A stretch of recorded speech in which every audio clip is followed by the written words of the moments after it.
And we're recording. So today's guest is Adam Winch and Lora Thorson, the folks from Defenders USA and also their podcast, Defenders Live. Guys, thanks a bunch for coming on today.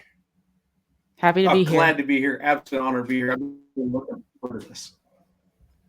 So I've been really looking forward to this too, because I've been absolutely just I'm seeing a lot of stuff. And we talked about this a little bit on the pre-show, and I really need to start having a pre-show maybe. But we talked we talked a little bit about it on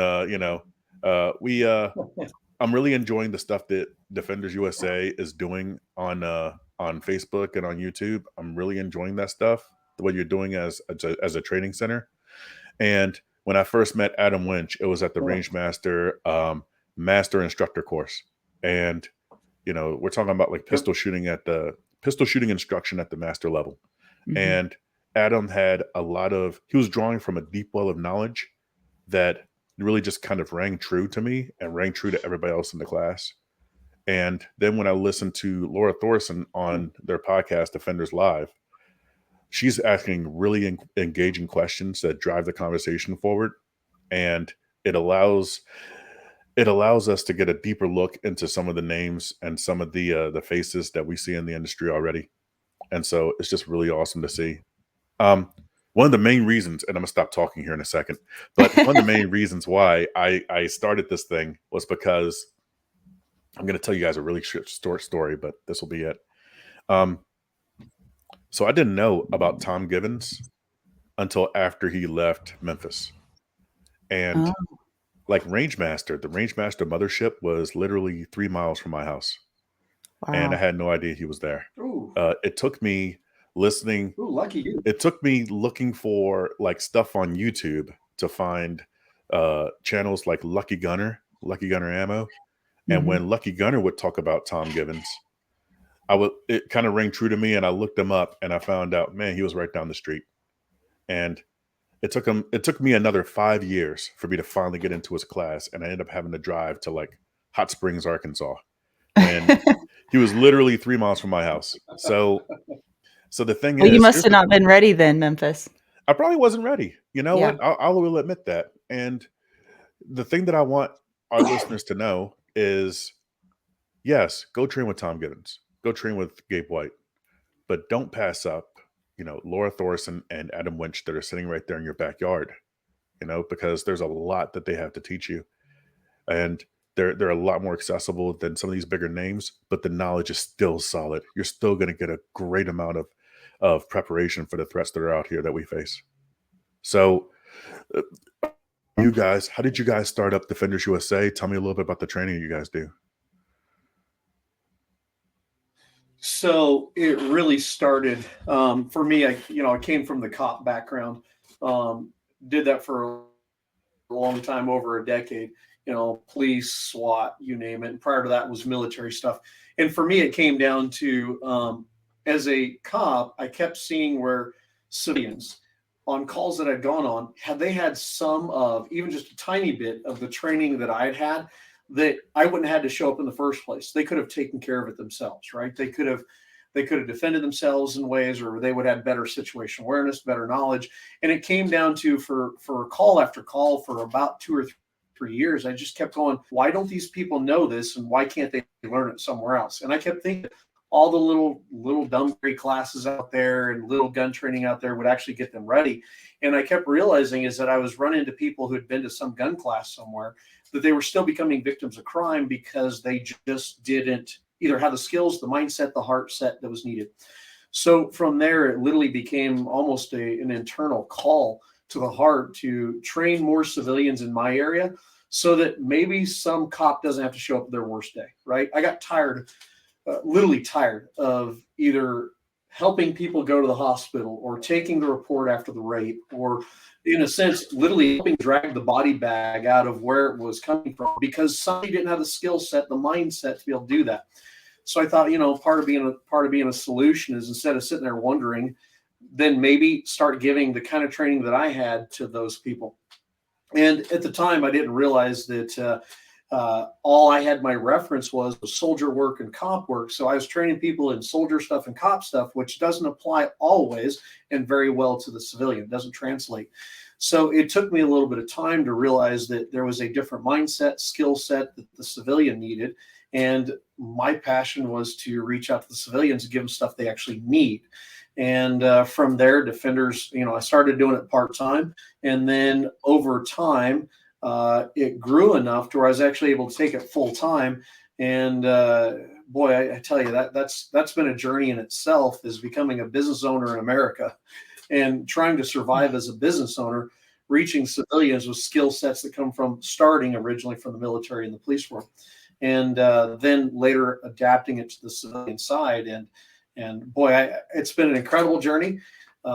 It's the toughest thing I've ever done, is run a business in America. And yet it's also the most fulfilling, because on a daily basis, unlike a cop, on a daily basis, I'm running into the best-hearted people all the time who truly want to do well for themselves and for those they love. Nobody's spitting their HIV in my face. Nobody's trying to throw rocks at my car, my police car, right? Nobody there to fight you. In fact, I don't have dirt bags anymore, right? I dealt with dirt bags on a daily basis, call after call after call, for over a decade. Now I get to deal with the very best of people with the best of intentions who want really good training. And man, that's actually turned into a real blessing. So that's where it started. And then I think I took it full time back in 2013, after doing it for about 3 or 4 years part-time as a cop. I took it full time in 2013. And it's just been literally year after year, almost at least half growth every year, if not double the growth every year. And it's just kind of exploded to where ultimately in the last year, I actually met Lora, right? Little ninja that she is. And somehow conned that girl into joining the Defenders team. It's not my fault she's dumb enough to join us, but she did. We're the lucky ones. That's his side of the story. So there you go. I'll leave the rest of it to Laura. Yeah, my path is very different than Adam's. I am not former military. I'm not former LEO. I'm just a girl that came from a really humble background, and I was doing my thing with my job, and I was working for a real estate company at the time, and I just had something that changed my life in 2016, where I was involved in an incident that could have turned out to be very tragic, but didn't. It was a really close call, and thank God someone happened to be there with me at the time who was well trained in de-escalation.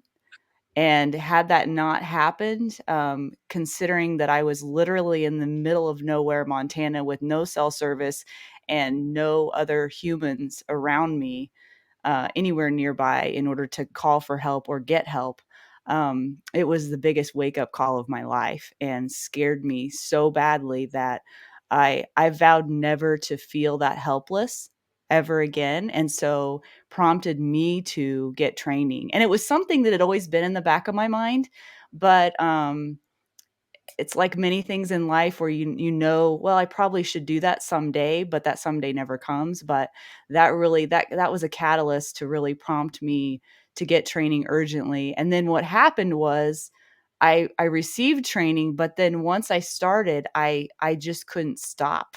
Like I just got so involved in it that I just wanted to learn everything. And I think I'm a student in many ways at heart. I'm very curious about a lot of different things, but there was something specific about gun training that was so empowering.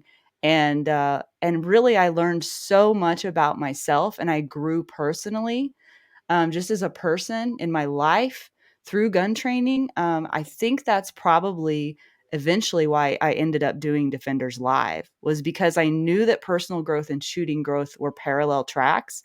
And so it's almost like the gun and the gun training is a vehicle. It's a tool towards in my particular path towards personal growth for myself. But I never saw this coming. Like I never planned on becoming an instructor. I definitely never foresaw or planned out or any of this stuff with Adam and Defenders USA, like it was just like I was blindsided by that.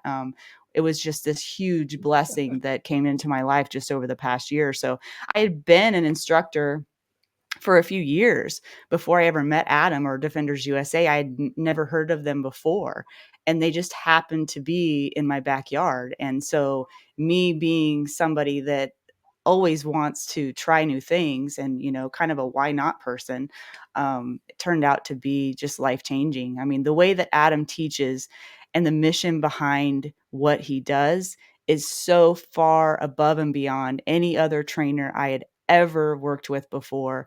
The heart behind the mission is just palpable. Like, I've never met anybody that can cut through to the heart of the matter of why we're here, why we're doing what we're doing. In the past, I trained with people gun trainers who had given you drills and given you the skills, and here's the technique, and here's why you do it, and all that.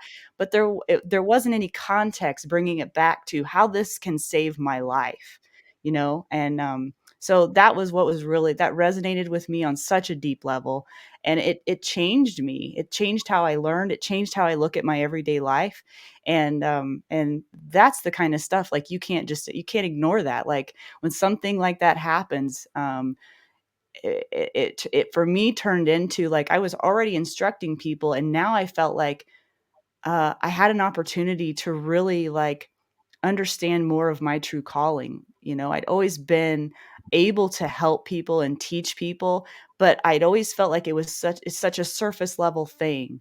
And once I met Adam and started really digging deep into the actual learning behind it and how I could be a better instructor, it like went to a whole new level. So I'm just so honored and so blessed and so grateful to be surrounded by such high quality people, Adam being one of them. And part of the time I don't even know how I got here. Like it's just a cool wild ride every day. So That's so So awesome to Memphis, hear. if I can jump in here, Memphis, if I Yeah. can jump in here, I want to capitalize on something Laura said because I think she hit the nail on the head here. Um, Laura's talking really about how this translates across kind of all aspects of life. I know for me, early on, watching my dad and all these other things, is I was constantly seeing levels of excellence in their own endeavors, right? It had nothing to do with gun. In fact, the guy's a pastor, a preacher, a missionary thing. But I saw constant excellence in the constant pursuit of excellence and growth. And then later on in life, literally because of my dad's model or admiring the man so much, was in my cop world, my military world, and everything else I did. I always tried to go find that level of excellence in whatever endeavor it was in, and to try to watch how they model their lives, how they live their lives, how they apply their skills or their thought process to their craft.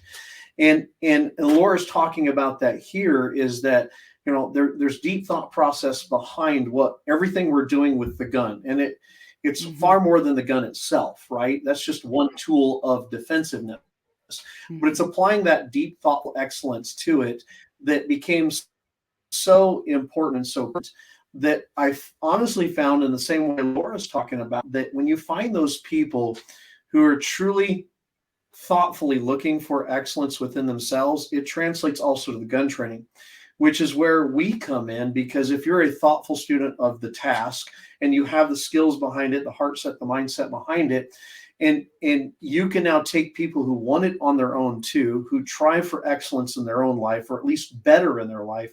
And now we can start growing people far more than just pulling a gun and going bang.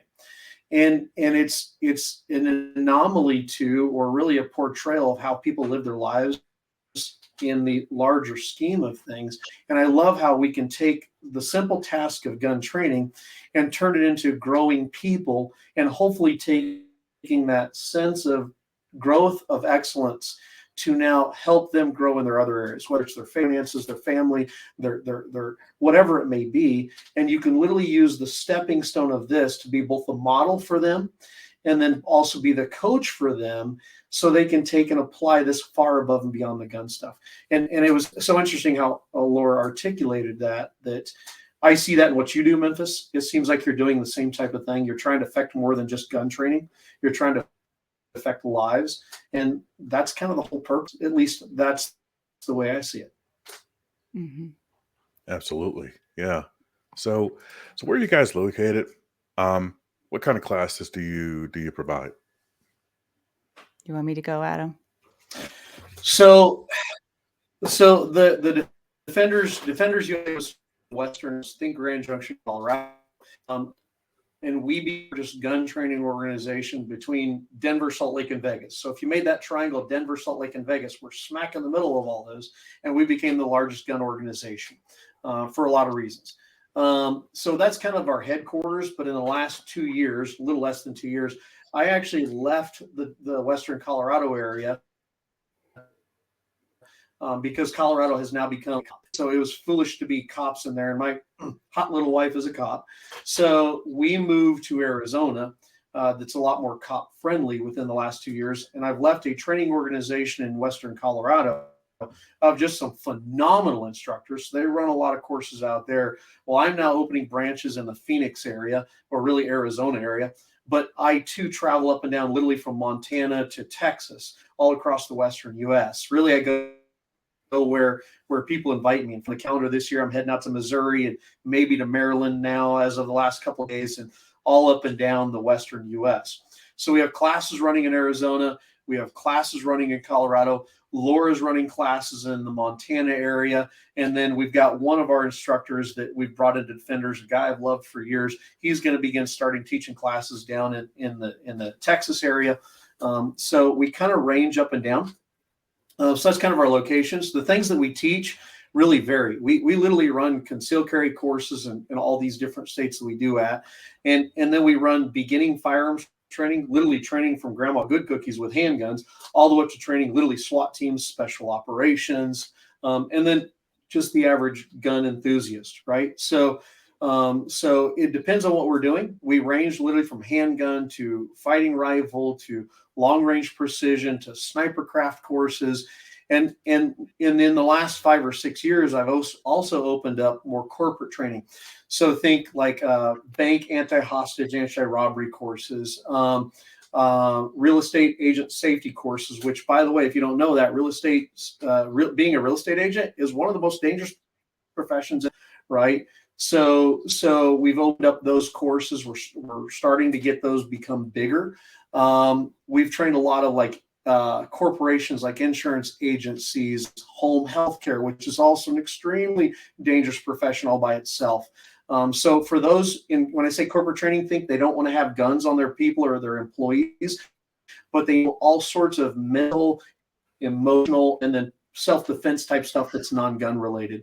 So we kind of run a large gamut of anywhere from the firearm side to literally the corporate side, or really the personal side. So the class menu, if you want to put it that way, is actually pretty large. So one thing I'm noticing, between you, Lora, and you, Adam, is that one thing that makes Defenders USA kind of unique in this space is that the way that you handle students. And it's one thing that kind of turns me off about classes is as soon as the knife hand comes out, I'm probably done listening to you.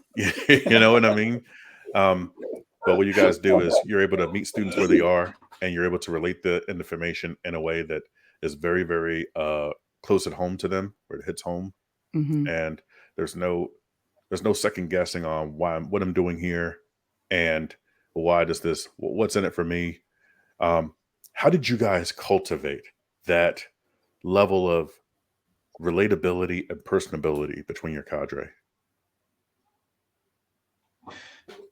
So for me, I got to tell you, I think in a sense, being able to be a chameleon in a sense is an important task. You got to know your audience, and you got to be able to talk to your audience at their level, right? If I'm talking to the average gun soldier, sailor, Marine, whatever it is, right? I've got to know how to communicate to them. And in some cases, depending on age, maturity, intellectual level, whatever else it may be, the knife hand might be appropriate for those type of people.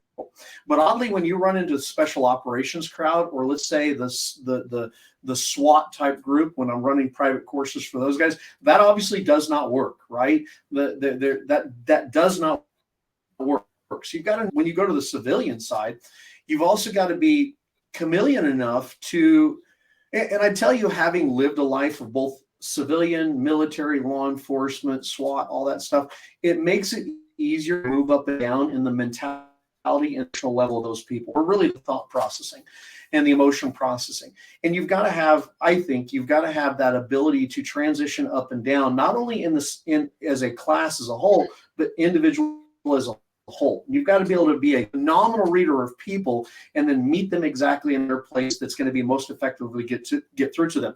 Because if we simply go in with our one way of always doing things, you're only going to reach about maybe a tenth of the people you touch. You're going to lose the 9/10 out there because you've not learned to meet them.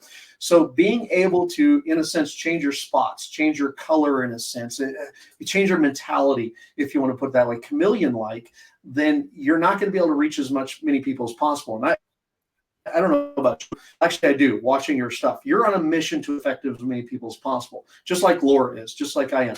So therefore, to be able to affect as many people as possible, I've got to be able to be so sensitive to where they are, or at least my perception of where they are, and then dial that perception to them at that place and time to be able to reach them. And really what I think it comes down to is caring and loving enough to put our own way or thinking aside to be as involved in them that we possibly can, in a short time frame we know them, to make a good solid guess of how to approach that person individually and the class as a whole to most effectively get the message across to them.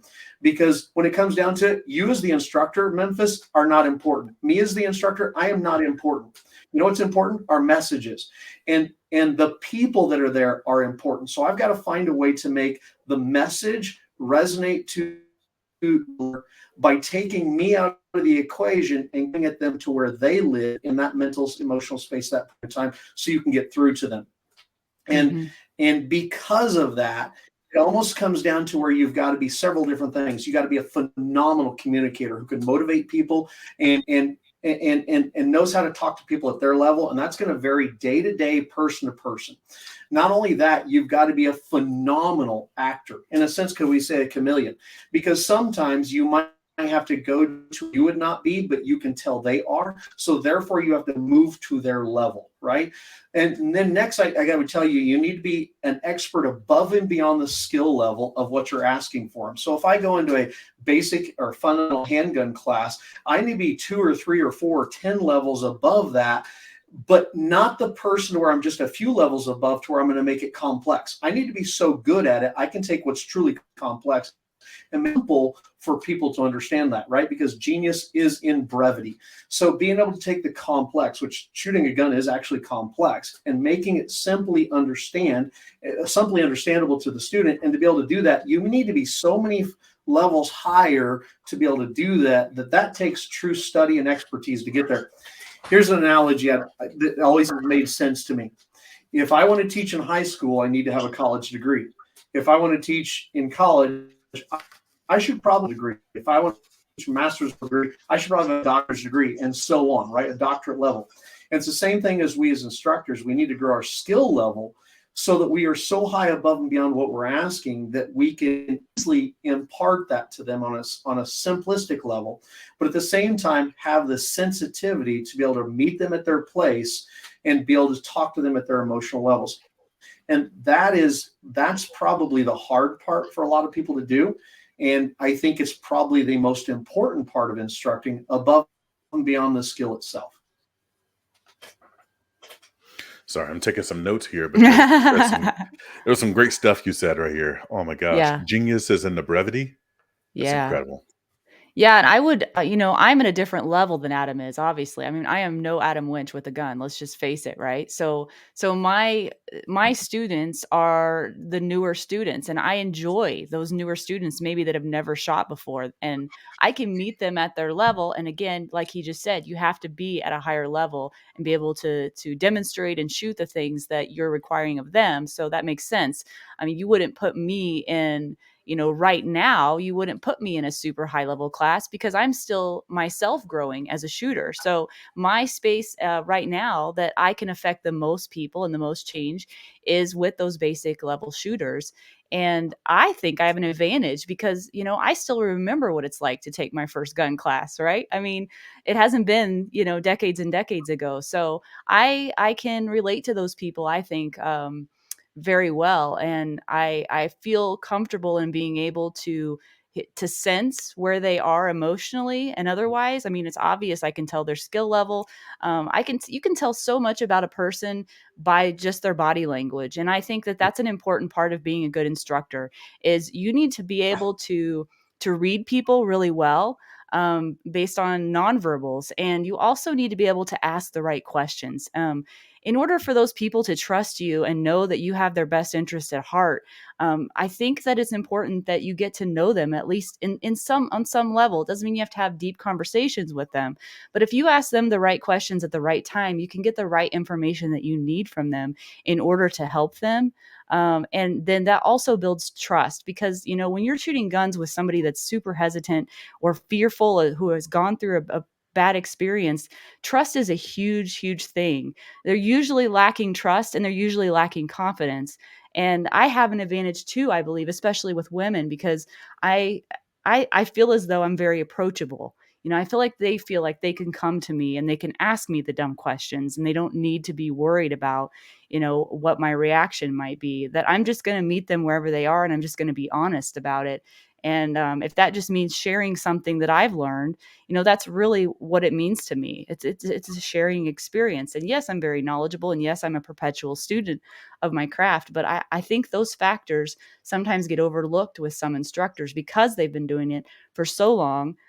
They lose that sense of intuitiveness with their students, of getting to know them, of showing that they care about them, because those things are super important, especially in gun training, I think. So, I think they're And incredibly and important. mhm. and I want to capitalize on this because, man, Laura, yes, right. Notice what Laura is Yes. saying. No, notice what Laura is saying, and I think it's so important that as an instructor, especially with the newbies, if you can't have, and this has to be honest internal in yourself, if you don't have a true love or a general love for your fellow human being, for their very best, even at the expense of yourself, right? If you don't have that, it's not going to resonate. So if you don't have it, it's not sensed by the incoming students. Think of the student as that poor little chickmunk or gopher trying to stick his head out of the hole, afraid the wolf might get him. So they're sniffing the air slowly as they come out. Our students are doing the same thing. When they come to us, they're trying to go, does this person actually care about my needs and what I want? Right. And if you don't have that internal palatable love within your heart, then you're probably there for the wrong reasons, right? You're there to either be cool or just make money. Who cares? Be cool on the grams, right? It has to truly be a position of love, a deep, genuine, desired love for their fellow human being. And I promise you, once you've seen somebody who's been through a rape or their child's been murdered or whatever else, if you've not seen that, not a lot of people have had to see that, it might be something you need to start imagining in your head. What would it be like if you went through that? What would it be like if you lost your child? Your 3-year-old little boy or girl was raped or murdered, right? What would it be like if you lost your mom because some dirtbag took a gun to her or knifed her on the street? And if you can see that in your own mind and see what that's like, it's a lot easier to empathize with other people where they are and develop a love for them. And if you can't develop that love, it's not going to be sensed. So therefore, taking the time to develop that love is an important thing. And through that, really, it's got to be, it's truly a spirit of empathy for your students, right? Well, I guess back to their best. It's got to be something they sense, and it has to be truly a caring spirit that they can see. It's a sincerity caring, because if people come to your class and they don't sense that you're truly sincere, that you truly care, you have deep empathy for that, and you don't have a love for them, they're already going to shut you off in the first place and just look at you as the gun girl who's going to be cool for them, and they're going to take what little they have to get out of there, right? We're the ones who go, you can tell through palpable sense that they just love you as a general whole. They may have never met you, but they love you as a whole, and they want your best. All of a sudden, people open up on not just the ear level, but the heart level, and they pay more attention to what you're doing. And now I think you can reach them at a deeper level, right? So that's kind of the whole thing we're doing is we're trying to reach people at a deeper level. We're just really using the gun to do it, to build the skills they need, but so we can ultimately reach them to motivate them to go into better expertise with this. And so the biggest thing I think Laura's that I've taken away from Laura over and over and over is just a love for their students, general love. And I think if you do that, you know, you affect more people because people know that and they tell others and they want to come to you because you're the one guy or girl at your range that really cares about your students. And don't you want to be where people care about you? And that's what I see in our students is they I believe they come in because they know, despite all the jokes or the fun that's there, there's such a deep empathy and love for them that it's kind of a safe place, if that makes sense. Yeah. Yeah. I love that. Like you can tell too, because when you go to a class or if you go to a range, you can generally sense like, hey, are these guys really, do they have my best interests at heart? And not only is that going to help you to make good decisions about whether or not to come back, but also we have to assume that, our patrons, our students, our friends are making the same decisions about us. So it has to Mhm. be genuine. It absolutely has to be. Yeah, we've all been So in those classes too, where we're just a number in the class. We've all been to those classes, right? yeah, You're Yeah. talked at all the time, and it's just not a fun experience. I mean, you can survive it and you can learn a few things, but it's not the same kind of experience. Like Adam makes everything he does an experience. Like it is like Defenders USA when you take their classes, it is an experience. And so I don't know if he meant to do that, but that's the way it is. I'm sure that's very deliberate. Yeah, it probably is. So speaking of deliberate, speaking of good You know, communication skills, I wouldn't. yeah. Go ahead. Go No, ahead, please. no, I'm no. I sorry. want to hear this. I want to hear that. So, so, so I wouldn't say it's deliberate. And I hope it never comes across that way. It's just there's such a It's need for people not becoming victims. Memphis, I got to tell you, I saw too many.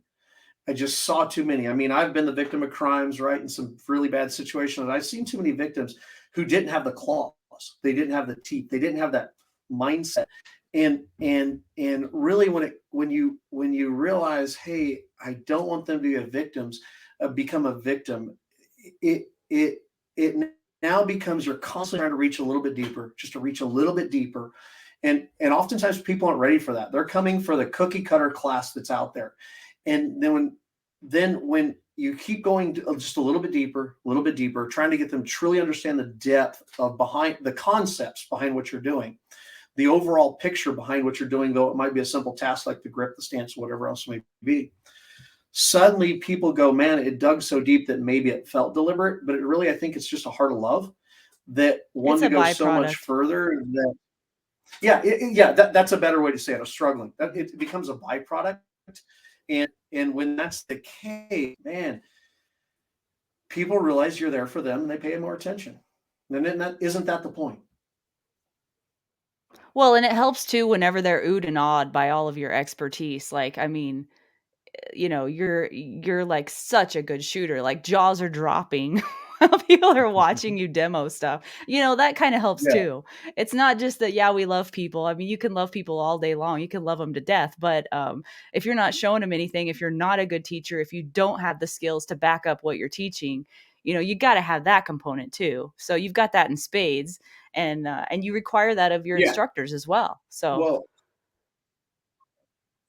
well, a surplus of skill is important, but remember, Laura, we're talking to Memphis. That boy can shoot. I've Ooh, seen he's him shoot. He can shoot. Yeah. Look, you're no slouch, Adam. You got a turbo pen. So that's shooting on hard mode, super hard mode. So well, I think well, I think there's a lot to be said about, communication skills as well. Let's jump a little bit over to, the Defenders Live podcast. which is really Laura Thorson's baby. And I think she's well suited for the role Yep. because, like, it doesn't surprise me that students feel comfortable around you. It doesn't surprise me at all. You just have a manner about people that's very, it's very disarming. And I can tell that you take your words that you say seriously and you choose them very carefully in order for people to understand exactly what you're meaning. Not just what you're saying, but what you're meaning. So, like, in this podcast, like, how do you get a hold of some of these people? Like, how do you come across the conversations that you have? Well, how do I come across the people is because of Adam Winch. I mean, that's I'm just not gonna lie. He's got a network of people that he knows. It's basically like he's the quarterback and I'm the running back. Or is that how football goes? I'm not sure, but he catches the ball and then he passes it to me and I run with it, basically, is what it feels like. As far as coming up with questions and content, like topics and stuff with my guests, it's really been surprising to me because I've been doing this for like 6 months now and I'm constantly praying that I can find the words, that I can have the wisdom, that I can help communicate whatever it is that the message should be for my listeners. And honestly, Memphis, half the time I don't even know how that's going to happen. Like it's a leap of faith every time I get on the live. And the fact that it's live too is like the first few times was just like my heart was beating out of my chest the whole time, and it does get easier. But I think I've come to kind of a quiet contentment, I guess, a little bit of a contentment in knowing that whatever it is that I'm supposed to do, I feel like I wouldn't be in this place and I wouldn't be given this platform if I wasn't supposed to and wasn't prepared to deliver on that. So I got to have some confidence in that and not, overconfident by any means. But as far as like the topics and stuff too, like I just want to ask people interesting things that maybe other gun related shows aren't asking them. Um, because yeah, I'm a gun girl and I geek out on some gun stuff, but not like other gun people do, right? That's their lane, that's their space. But I'm intrigued by people's stories. Like Mhm. people's stories are what really get me, because everybody has a story, and the people that are excellent in what they do, um, they have lessons that have been learned along the way that we all can learn from, no matter what we're doing in life. And so yeah, I do like to learn about the specific techniques, that people use. Like Tim Herron was great. He was on the other day and he was such a good communicator and gave us tons of good information. But like I had Brian Hill on last night and it was just captivating to have him on because we were talking about the book The Inner Game of Tennis, and we got into the topics of quieting your mind and trusting yourself. Now, you tell me if that is only gun related, right? I mean, that's what gets me excited. And I feel like that's what I'm supposed to do is like, again, reach people at a deeper level. And I do think it's going to improve them as a shooter, but I also think it's going to improve them, in their day to day life. And to me, that's what's most rewarding. So, thank you for saying I'm doing a good job because I feel like I'm failing a lot of the time, but I'm just constantly I just won't give up. I just keep showing up. I think that's half the battle. Probably more than half the battle is just showing up and with good intention, with a good heart, with all of the ability and skill that you can muster. You can't pretend to have what you don't have. And so for me, I just bring whatever I can to my audience in a meaningful way, but in an authentic way mostly. I think that's really important. I think people resonate with that. So Absolutely. Yeah. Wow. Yeah, I really did enjoy I didn't see as much of Brian Hill's uh podcast that I really wanted to. I just kind of popped in just for a little bit, but I wish I would have. I got to go back and watch some more of it. What oh are yeah, some you could really rewatch it 3 or 4 times and get something different every time. That's what I love about him. That dude is so awesome. Oh Him, yeah. Tim Herron. Yeah. What are some other guests that you guys have had on that are really Ooh. engaging? Oh gosh. Oh, we've had so many. We've had Robin Sandoval with A Girl and a Gun. We've had Neil Widener, John Correa with Active Self-Protection. We've had Mike Green with Green Ops. Oh, we could Oh, go on and Amy on. Langdon. Yeah, we had Amy Yeah, Langdon on talking about fitness one time. That was fun. And we've got a Riley lineup, a really Bowman. cool lineup. Yeah, Riley Bowman was on. Yeah, it's a They, long list.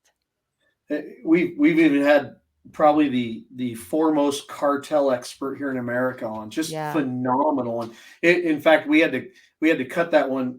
Well, we didn't cut it short. It was cut short because there's Mhm. so much information to give that we're going to be bringing him back to do this, keep going further because I've had to do things because of cartel, and I'll tell you, that's a massive threat. Folks don't realize it's not reported in the news. So bringing him back is also one of those important things to have. But it seems like we've had such a massive amount of guests on that bring so many gold nuggets, and it's so good to highlight that those people. One, their training and what they do. It doesn't even matter if it's gun training, but to highlight what they do. We had a banker on there, right? Head of a bank in Colorado because of the financial situation that people need to know about. But it's neat to watch this literally litany of excellence in all these areas just walk through our podcast and drop their constant knowledge bombs on us and others, and just realize how all of this knowledge that's out there, all of this expertise is truly interrelated to everything else. But really back to the inner game of shooting when you think about it. And boy, it's brilliant to watch. Yeah, I'm really enjoying it myself. So, like, how often do you guys have um these shows? Is it just weekly, or is it just whenever you can get them? And how can I see your schedule? Like, where do you guys post this stuff? Okay, well, the live stream, Defenders Live, is every Wednesday evening at 7 p.m. Mountain Standard Time. And we have a Facebook group called Defenders Live with Laura Thorson. You can also see the live broadcasts on the Defenders USA YouTube channel, as well as the Defenders Live YouTube channel. And we're also on Rumble as well. And so that's where you can go every Wednesday. The replays are up if you can't catch it on Wednesday nights. The replays stay up forever. So and I think we're gonna be moving into, producing more content on a daily basis, but that's in the works, and Adam's gonna have a huge part in that, but for right now, we're 1 time a week, every Wednesday night, and we're live every Wednesday, so And Memphis, you might not know it, but you're going to be one of our first victims. So Oh, okay. I'm down for it. Yeah. Um, let's see. So that's really good info on the podcast. I'm really, really interested in what you guys have coming down the pipe. Um, Oh, yeah. Adam, can you tell me a little bit about, where we can find more information on Defenders USA? Where can I find classes? How can we get a hold of you? so you can just go to defenders-usa.com or defenders-usa.com. If you go there, you can see our schedule. The website is a little bit antiquated. It's in the process of some massive changes, largely and due to Laura's fault again. She's screaming and yelling and making me change things, and You she's always doing a blame great me, job. Adam. It's always Laura's fault. So, anyways, oh, I couldn't live without the woman. Anyways, so that's going to be in a process of change, but you can find all that there. Of course, like Laura said, she has her Defenders Live with Laura Thorson, her YouTube channel. Please go subscribe to that. There's only like 30 or 40 subscribers right now. We need to grow that because there's so much knowledge there. People need to see it. And you can see all the stuff she does also on the Defenders USA YouTube channel. We only have like 800 or 750 or 20 subscribers there. And I think our stuff there is fantastic, again, because of Laura. So please go subscribe to that one too. We need you there. But then there's our website where you can see all of our classes. If you go to our website currently, you go to the big red upcoming class. You can see all the literally ranges from Montana, Colorado, Arizona, Missouri, Texas, you name it. You can see all that stuff there. So that's where you can find it. And we're looking to grow. I want us to touch as many people as we possibly can with the needed skills. People oftentimes don't even realize how desperately they need it. And I think we have a surplus of skill within this company, and I'd like to be able to bring that to as many people as possible. Yeah, I want to see you guys bring it to as many people as possible as well. We need more folks out there like Defenders USA. I think this nation would You be a know, lot safer if there were more people out there. yeah, So there's some incredible ones out there. I mean, we got to highlight you too, right? You do incredible stuff, and that's what we're talking about is getting people. It doesn't matter who you go to the good people, go to the right ones. Every dog in their every trainer and their dog hangs up a shingle and says, "I can teach guns." I tell you, there's probably 100, 150 really, really good ones across Memphis. You're right there in that category, and so be discerning in who you pick for your training, who you spend your time and money with. Go spend your time and money with those people. But while you're there, I mean, honestly, you've got 3 things you need to do and do well if you're listening as considering going to a course, right? Either as an instructor or as a student. One, you must know the laws of your state well. You must know the laws of your state, the jurisdictions with you're in. Because if you use a gun defensively, you're going to be applied the jurisdiction laws of your area. So therefore, you need to know it as well as the Johnny Cochran who's coming after you. And you need to be ready for that day when that comes. So you must know your law very, very well. So please go know your law. And that can't be done in most just average concealed carry classes. Find somebody who knows that really well and become a student of that. If you're going to gun and defense, you must know your law as well. 2, next thing you have to do, you have to be mechanically proficient. In fact, I would tell you mechanically expert with your defensive weapon of choice. And in this case, let's say it's a handgun. Understand your handgun for the defensive law probably less than by lightning on an annual basis. So it's almost not going to happen to you. Yet we still have 1.5-ish to 2 million defensive gun uses a year as civilians out there. So though it's a very low probability of happening, it's also an extremely high risk, high litigious situation you might be in.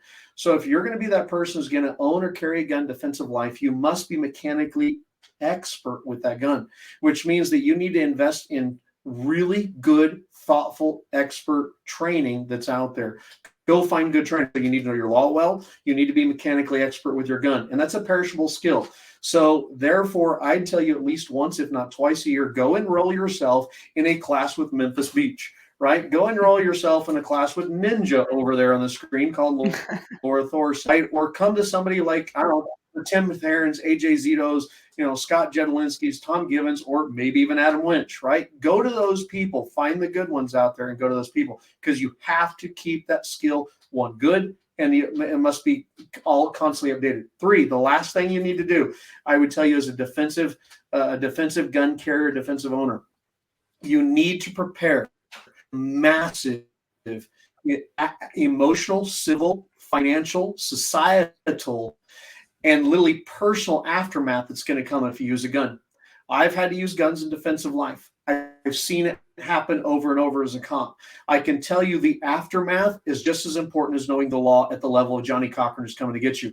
The aftermath is just as important, being good at it, as being expert level at the process, the mechanical process of shooting or handling a gun. Must have expertise in all 3 things. And what I think so often we do in the gun world is we teach guns decently to very well, but we don't teach very well the law side of it, right? And if we do, we tend to rely on some lawyer to come in and teach the law who teaches it in legalese that the average civilian doesn't understand. You've got to dumb that down from legalese because that's not English, right? That's legal. You've got to dumb it down to English so the everyday person, not bright like me, can actually understand it and apply it. Right? Then okay, we teach guns well, but we don't teach oftentimes is preparing for the aftermath. You must, because I promise you, the second you use a gun defensively, your life will change. In litigious America, your life will change completely, radically. In fact, if you are married, and let's say, I don't know, you've been shacked up or married to that husband or that wife for 40-something years, you have really 3 years likelihood of still staying married after that defensive gun use. Almost 80 to 90% of the time, you will lose that marriage because it changes you so much and it affects you so much on so many different levels of your life that people have not thought about and prepared for, that person who is married to you or loves you suddenly realizes that's not the person they signed up for and that's not the person they used to know for the 20 or 10 years they've been together. And suddenly they want to find somebody else who's not as scarred or as damaged or has so many different concerns now that have changed because they simply had to defend their own life. So you must prepare for that massive civil, legal, financial, marital, social aftermath that's coming. And if you don't do those three things, know the law well, be mechanically proficient, expertly proficient with your gun, prepare for the massive aftermath that's coming. If you don't do those three things, I would tell you, with respect, as a gun carrier, you're stupid and foolish, right? Or maybe you just don't know. But now that you've heard Memphis's thing talking about this, you now know. Don't be the stupid and foolish. Prepare for those three things. And if you do that, the rest is in God's hands and your skill ability. And that's all you can trust in. So therefore, prepare for those three things. And do it well in advance. Absolutely. That's excellent for people to hear. I'm glad that you articulated that so well. Thank you. And folks, look, these links and these socials and whatnot, what I'm going to do is I'm going to link this down in the description. So whether you're listening to it in audio version via podcast, or if you're watching this on YouTube, you're going to be able to look down in the description and be able to reach out to Lora Thorson and Adam Winch. Get in front of those guys for some training and ask them questions. Okay. Hey, I heard something on the show that really resonated with me. Can you elaborate on it? Whatever else have you. Okay. So that's going to be in the description. Lora, Adam, I just want to thank you from the bottom of my heart. Thank you so much for coming on today. I really do appreciate it. Thank you. Oh, we enjoyed it. And yeah, folks, if Memphis, you're listening, it's an absolute honor to be here. It's an absolute honor to be here. And I got to tell you, I have truly enjoyed meeting you at the Rangemaster Master Level Certification course. But more importantly than that has been, though we've not actually physically seen each other in person since then, is honestly following your path since. And I got to tell you, it feels like as I watch your stuff, your heart is on the same level of Laura's and mine in these areas. And it's such an admirable thing. And I can't commend you enough. So one, thank you for letting us be on here. But more importantly, thank you for letting us be your friend, because I think the like-mindedness and the like-heartedness in this is part of being able to have a good effect on the community. Oh, man. You're going to make me blush. Well, and you're going to come on my show sometime, Memphis. Is that part of the plan, I hope? Sure, absolutely. Okay, Look, if there's anything I can do to help out Defenders USA or Defenders Live, hit me up and I will absolutely do it. No questions asked. Like, in this community, we need to be able to do as much as we can to support each other. Yeah. The mission is the same. Yep. So, folks, and also if you're listening to this or if you're watching, I just want to let you know that you could have spent your time doing anything and you're spending it with us. And I want to let you know how much I really appreciate it. I really do. Thanks for watching and listening. Welcome to Memphis.